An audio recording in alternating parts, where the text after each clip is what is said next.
क्या आपको पता है कि सन 1971 में एक मुसलमान मुल्क के बादशाह ने इतनी बड़ी पार्टी की कि अय्याशी के सारे रिकॉर्ड तोड़ दिए और मुल्की खजाने से $100 मिलियन से ज्यादा पैसे लगा दिए।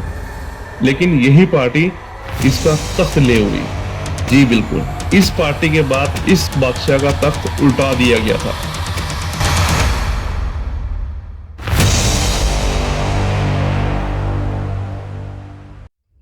जी हाँ, मैं हूं तहसीन जावेद। आज मैं आपको एक ऐसे मुसलमान बादशाह की अय्याशियों के बारे में बताऊंगा जिसने सारी हदें पार कर दी। जी, आज हम बात करेंगे दुनिया के सबसे महंगी और शानदार पार्टी के बारे में जिसने फजूल खर्ची के सारे रिकॉर्ड तोड़ दिए थे। ये कहानी है एक ऐसी पार्टी की जो दुनिया ने पहले कभी नहीं देखी थी।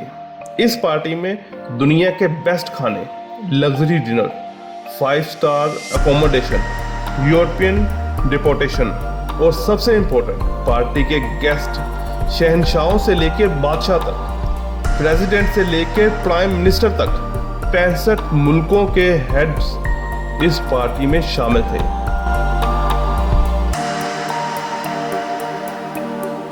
लेकिन यह पार्टी किसी 7 स्टार होटल में नहीं बल्कि एक बंजर रेगिस्तान में की गई थी। बिल्कुल सही, सिर्फ इस 3 दिन की पार्टी के लिए पूरा रेगिस्तान का नक्शा बदल दिया गया था, और वो भी रातों रात। ऐसी पार्टी ना तो पहले कभी हुई थी और ना ही इसके बाद किसी ने इतनी महंगी पार्टी करने की हिम्मत की थी। ये पार्टी ना तो किसी अरब शहजादे ने की थी, ना ही बिजनेस टाइकॉन ने। ये पार्टी दी थी ईरान के king Shah Mohammad Reza Pahlavi ने अक्टूबर 1971 में, जब इन्होंने पर्शियन एम्पायर के 2500 साल की एनिवर्सरी सेलिब्रेट की थी। शाह दुनिया के सबसे अमीर लोगों में से एक था और ईरान का सबसे ताकतवर आदमी था, और लेकिन यही पावर इसकी दुश्मन भी बना रही थी। इसकी सीक्रेट पुलिस लोगों को घरों से उठाकर गायब कर देती थी। ईरान में डेथ पेनल्टीज काफी ज्यादा हो रही थी, और जो भी शाह के खिलाफ एक लफ्ज बोलता उसका अंजाम सिर्फ एक ही था, फांसी। ईरान एक गरीब मुल्क था जिसमें आधे से ज्यादा पॉपुलेशन के पास खाने तक के पैसे नहीं थे।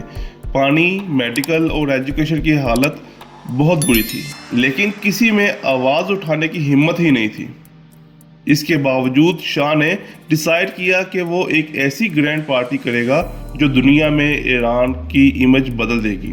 1 साल पहले से ही पार्टी की तैयारियां शुरू हो गई। सबसे बड़ा सवाल ये था कि दुनिया भर से आने वाले गेस्ट को रुकने के लिए जगह कहाँ दी जाए, क्योंकि ईरान में इतनी लग्जरी होटल और इंफ्रास्ट्रक्चर थे ही नहीं। तब ही डिसाइड हुआ कि ये पार्टी एक रेगिस्तान में होगी। सुनने में तो अजीब लग रहा था, क्योंकि रेगिस्तान में सिर्फ धूल, गर्मी, सांप और बिच्छू होते थे। लेकिन शाह ने जो किया इसका किसी को भी अंदाजा नहीं था। रेगिस्तान के 500 एकड़ में पहले केमिकल डाल के सारे सांपों को मरवाया गया। इतना ही नहीं, यहाँ कुछ ऐसे सांप भी मिले जो पहले कभी भी देखे नहीं गए थे। फिर यहाँ एक पूरा रॉयल विलेज बनाया गया जिसमें प्लास्टिक टैंक्स लगाए गए। लेकिन प्रॉब्लम ये थी कि रेगिस्तान में रॉयल फील कैसे आएगी। तो शाह ने फैसला किया यहाँ एक पूरा आर्टिफिशियल जंगल बनवाया जाएगा।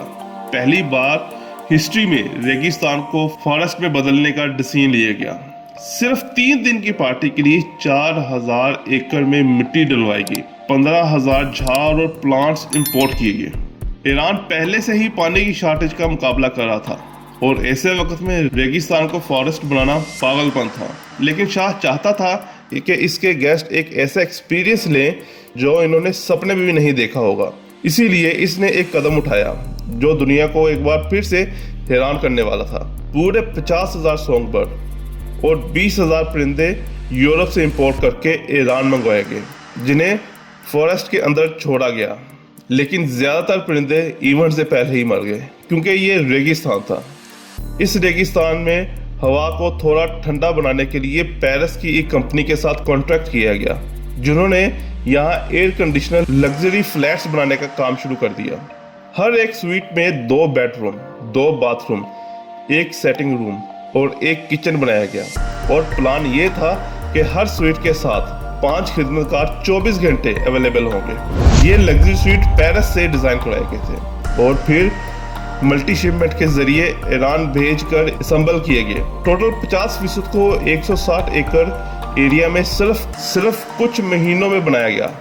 2 जगह पहले सिर्फ गर्म रेत से भरी थी, वहां अब forest, perfume garden, golf course और एयर कंडीशनर लग्जरी स्वीट तैयार थे। सिर्फ 3 दिन की पार्टी के लिए, है ना हैरान करने वाली बात। लेकिन कहानी यहीं खत्म नहीं हुई, क्योंकि इस रेगिस्तान तक इतना सारा सामान पहुंचाना बहुत बड़ा चैलेंज था। इसी वजह से शाह ने यहाँ से 50 किलोमीटर दूर एक एयरपोर्ट बनवाया और एक नया हाईवे भी कंस्ट्रक्ट करवाया ताकि माल आसानी से पहुंच सके। पार्टी के खाने के लिए शेफ दुनिया के सबसे बड़े बेस्ट रेस्टोरेंट से हायर किए गए।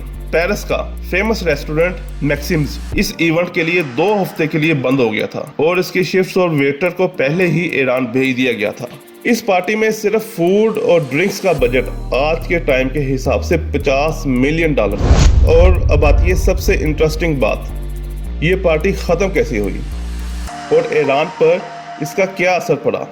शाह ने जो शान और शौकत दिखाने की कोशिश की, इसने ईरान के आम लोगों का गुस्सा और बढ़ा दिया। 1979 में इस्लामिक रेवोल्यूशन आया और शाह को ईरान से भगाया गया। जो आदमी इस दुनिया का सबसे महंगा सेलिब्रेशन कर रहा था, वही बाद में एक मुल्क से दूसरे मुल्क भागता रहा और एग्जाइल में इसकी मौत हो गई। दोस्तों, ये कहानी एक इम्पोर्टेंट लेसन देती है। जब किसी भी मुल्क का लीडर अपनी आवाम से ज्यादा अपनी शान शौकत पर ध्यान देता है तो वो पावर ज्यादा देर नहीं टिकता। और ये सिर्फ एक बादशाह के साथ नहीं हुआ, यही कुदरत का कानून है। ऐसी और भी मजेदार वीडियो देखने के लिए हमारे साथ जुड़े रहिए। आज के लिए इतना ही, कल फिर मिलते हैं। शुक्रिया।